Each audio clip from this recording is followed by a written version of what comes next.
गलवान घाटी में शहीद हुए जवानों के सम्मान में बीजेपी ने अपने सारे कार्यक्रम रद्द कर दिए हैं। अगले 2 दिनों तक बीजेपी कहीं भी कोई वर्चुअल रैली या कार्यक्रम नहीं करेगी। बीजेपी ने अपने सारे कार्यक्रम रद्द करने का फैसला किया है।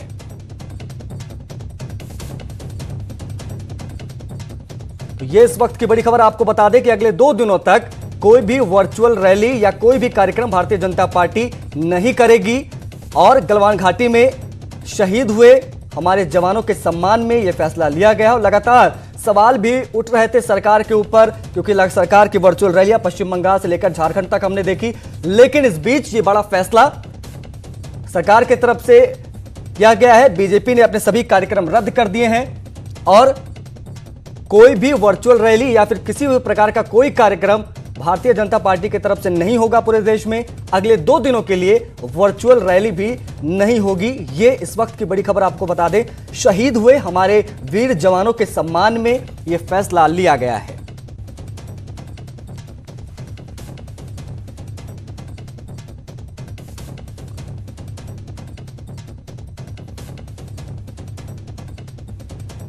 ये इस वक्त की बड़ी खबर आपके स्क्रीन पर कि बीजेपी ने सभी कार्यक्रम अपने रद्द कर दिए हैं, यानी अगले 2 दिनों तक बीजेपी कोई भी कार्यक्रम नहीं करेगी। क्योंकि जिस तरह से हम देख रहे थे पिछले 1 हफ्ते से लगातार वर्चुअल रैलियों का दौर जारी था, भाषण हो रहे थे। उत्तराखंड में भी वर्चुअल रैली हुई, पश्चिम बंगाल में हमने देखी वर्चुअल रैली, झारखंड में हमने देखी। लेकिन इस बीच ये बड़ी खबर निकलकर सामने आ रही है कि शहीद वीर जवानों के सम्मान में भारतीय जनता पार्टी ने अपने तमाम कार्यक्रम रद्द कर दिए गए। स्पेशली जो वर्चुअल रैली हो रही थी उसको अगले 2 दिनों तक के लिए पूरी तरह से रद्द कर दिया गया है। यह इस वक्त की बड़ी खबर। हम आपको बता दें कि गलवान घाटी में अनूप गुप्ता हमारे सहयोगी एक बार फिर से फोन लाइन पर ज्यादा जानकारी के साथ जुड़ गए। अनूप, लगातार सवाल उठ रहे थे कि एक तरफ हमारे जवान शहीद हो रहे हैं और दूसरी तरफ virtual rally Bharatiya Janata party कर रही थी या कर रही है। किस तरह का फैसला देखा जाए इसको?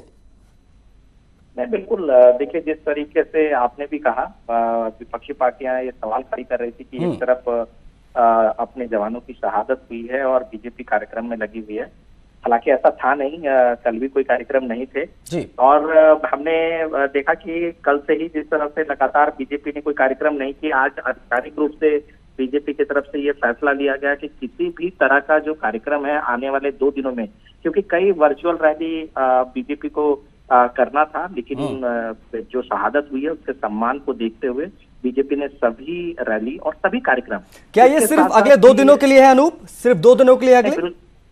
बिल्कुल, ये अभी फिलहाल 2 दिनों के लिए ही किया गया है और सभी राज्य इकाइयों को भी अवगत कराया गया है कि राज्य इकाई भी किसी तरह का कार्यक्रम, किसी तरह की रैली, किसी तरह की संगोष्ठी अभी 2 दिनों तक ना करे। और अगर उनके राज्य में अगर कोई शहादत हुई है तो उनके सम्मान में वहां पर जाएं, वहां के उनके घरों पे जाएं जो शहीद के घर हैं, लेकिन पार्टी के कोई कार्यक्रम में शिरकत अभी नहीं होने चाहिए। बहुत बहुत शुक्रिया अनूप इन तमाम जानकारियों को साझा करने के लिए। तो बीजेपी ने अपने सभी कार्यक्रम अगले 2 दिनों के लिए रद्द कर दिए हैं वीर जवानों के सम्मान। बात एक और बड़ी खबर की करते हैं तो सीएम योगी आज आत्मनिर्भर भारत अभियान के तहत वर्चुअल संवाद करेंगे। आत्मनिर्भर भारत अभियान के तहत लघु उद्योगों से जुड़े लोगों के साथ वर्चुअल संवाद करेंगे सीएम योगी। आज शाम 4:30 बजे सीएम योगी का यह संवाद कार्यक्रम होगा। तो ये इस वक्त की बड़ी खबर। आपको बता दें, अनामिका ज्यादा जानकारी के साथ सीधा लखनऊ से लाइव जुड़ गए। अनामिका, किस तरह का ये कार्यक्रम होने जा रहा है आज?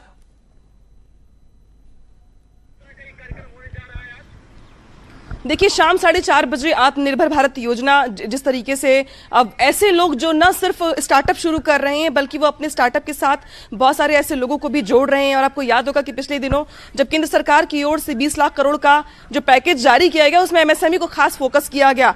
तो आज लघु उद्योग से जुड़े कुछ लोगों के साथ सीएम योगी आदित्यनाथ शाम 4:30 बजे संवाद करेंगे और पूछेंगे कि आखिर लोग किस तरीके से आगे बढ़ रहे हैं, कैसे लोगों को रोजगार दिया जा रहा है और लोकल को वोकल बनाने की इस कड़ी में किस तरीके से लघु उद्योग आगे आ रहा है। पिछले दिनों यूपी सरकार की ओर से बड़े पैमाने पर लोगों को लोन भी बांटे गए। जो लोग एमएसएमई के जरिए अपना काम शुरू करना चाहते थे, लोगों को रोजगार से जोड़ना चाहते थे, तो उनको लोन भी दिए गए। और आज मुख्यमंत्री कुछ ऐसे ग्रुप जो है बने हुए लघु उद्योग से जुड़े हुए, उनसे बातचीत करके एक संवाद स्थापित करेंगे कि आखिर कैसे, चूंकि 30 लाख से ज्यादा श्रमिक ऐसे हैं जो अलग अलग राज्यों से यूपी वापस लौटे हैं, उनकी स्किल मैपिंग हुई है। स्किल मैपिंग के जरिए ये पता लगाया गया कि वो किस काम में माहिर हैं। उसके बाद उन्हें बहुत ज्यादा रोजगार देने का प्रयास भी सरकार की ओर से किया जा रहा है। वहीं लघु उद्योग विभाग भी ऐसा है जो पहले से ही बहुत सारी योजनाओं के जरिए लोगों को रोजगार दे रहा है। तो ऐसे में मुख्यमंत्री आज शाम भी लोगों का मनोबल बढ़ाएंगे, लोगों को बूस्टअप करेंगे, लघु उद्योग से जुड़े कुछ लोगों के साथ संवाद स्थापित करेंगे और शाम 4:30 बजे ये वर्चुअल यानी कि वीडियो कॉल के जरिए जो है ये बातचीत होगी। जी, बहुत बहुत शुक्रिया।